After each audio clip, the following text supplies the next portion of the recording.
1974ko Gabon gauean ospatu zen lehen mezaren 50. urteurrena zela eta Mikel Aranguren, Elizbarrutiko bikario nagusia buru zela, Irungo Artigako Kristo Donearen parrokiak Eukaristia ospatu zuen.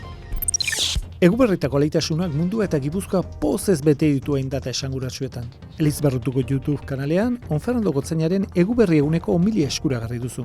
Gogorazten dizugu ere, datorren astelenean, urtarrilak 6 errege eguna, Hartzaionak katedraleko atxesantu erekiko dela, arratsaldeko 7 hasiko den Eukaristia baten eskutik. ETB-n, Guadalupeko santutegian egingo diren 4 mezetatik lehena, abenduaren 29an eman zen.